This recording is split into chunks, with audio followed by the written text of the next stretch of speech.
There are many places in the world which are mentioned in history, but travelers are in danger of verifying their authenticity in reality. Some lost their lives, some simply disappeared.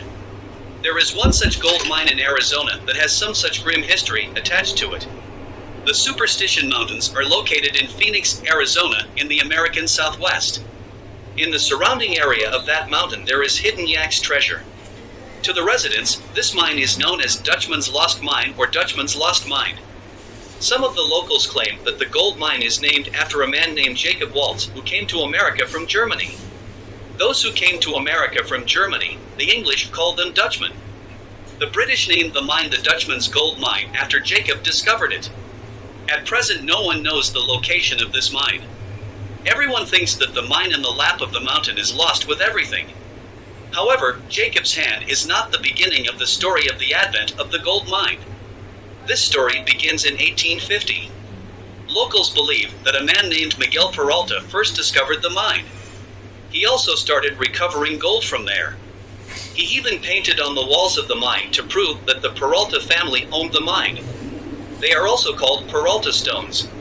Some claim that these drawings are fake, painted later to fool. Miguel went to the gold mine one day with all his family members. At that time, hill bandits blocked their way. The bandits thought that the mine was their natural resource. God used to worship that miner with wisdom. They could not accept the fact that the gold was taken away from there. They killed all the Peralta family in an instant. The gold mine is also buried by the robbers with stones in such a way that no one can guess that there is a gold mine. It is rumored that one of the children of the Peralta family hid behind the bushes while they killed everyone. His life was saved as he was not noticed by the bandits.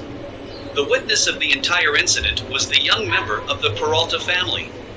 Locals claim that a doctor named Thorne knew about the mining apart from the youngest members of the Peralta family. Thorne saved a sick patient from death. However, the patient did not pay him any remuneration. Instead, he blindfolded Thorne. After that, they took him to an unknown place by walking along the mountain road, said the locals. After reaching the destination, the patient removed Thorne's blindfold. Thorne opened his eyes and saw mountains of gold around him. The patient told him that Thorne could collect as much gold as he wanted. Only the location of this mine should he not ask. On the way back with the gold, however, Thorne was blindfolded again. The doctor claimed that the patient was a member of the Peralta family. He was taken to their gold mine to pay. However, there is doubt as to whether this event is true or not. Jacob came to America from Germany in 1860. When Jacob set foot in America, he didn't even have an ear. But as the years passed, his financial situation changed. From his own house to the farmhouse, he built it. Nothing was lacking in the farmhouse. But his neighbors could not reveal the secret of Jacob's prestige. Jacob himself did not mix with anyone. He did not want to tell anyone how he was earning so much. He used to lock the windows of the house. Jacob's neighbors sometimes followed Jacob out of the house to see where he was going. But it was no use. They lost Jacob after going some distance on the mountain road. He actually found a lost gold mine deep in the mountains of Arizona. By selling it, Jacob started to increase his prestige. In 1891, a flood in the Arizona area washed away Jacob's farm. At that time, he got pneumonia. Then Jacob took refuge in the house of a friend named Julia Thomas. Julia was nursing Jacob. In gratitude, he gave Julia the prospect of a gold mine. Julia even drew a map. However, Jacob's condition suddenly began to deteriorate and he died. By 1880, Jacob had sold gold worth 205 million rupees. It is heard that at the time of his death, his total assets were only 1 rupee lakh. After Jacob's death, Julia tells everyone about the gold mine. Julia even sold one map for just 600 rupees for her own income. When the map of the gold mine became known, everyone went out in search of gold. Danger looms only after the search for the lost mine begins. A man named Adolf Ruth had a hobby of visiting mines around the world. After discovering the Dutchman's gold mine, he sets out to find the lost mine. Adolf's son Erwin informed his father about the gold mine. Erwin also provided a map of the mine. Before that, Adolf suffered an accident while searching for a mine in California. Adolf's leg was broken on the way. Metal pins have to be placed in the legs.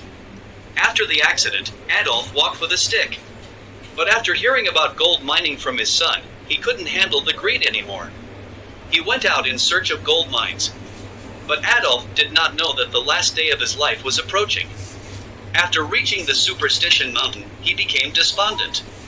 A skull was recovered 6 months later. There are also 2 small holes in the skull. An autopsy revealed that this skull belonged to Adolf. A few months after the skull was recovered, Adolf's remains were found on Superstition Mountain. A gun was also found with it. Police claimed that Adolf committed suicide by shooting himself in the head. But many could not accept the demands of the police. They allege, after firing once, Adolf fired a second time.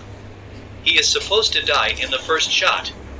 The mystery surrounding Adolf's death then deepened. In January 1933, an electrician went to Arizona in search of gold mines, but could not return within the stipulated time. His body was recovered 9 months after arriving in Arizona. But how he died remains a mystery. On June 19, 1947, James A. Acravi, a 62-year-old photographer, arrived in Arizona by helicopter.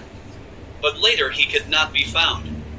A few months later, his headless body was recovered.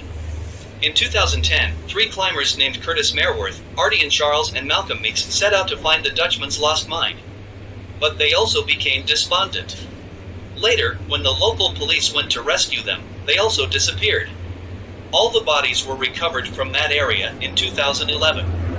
Arizona gold mines then hit the headlines. A series of mysterious deaths add to the horrors of this mine. Apart from newspapers, many documentaries were made about this mine. However, the exact location of the Dutchman's gold mine remains unknown. Many believe that bandits are still guarding the gold mine. All died in their hands. But no evidence was found.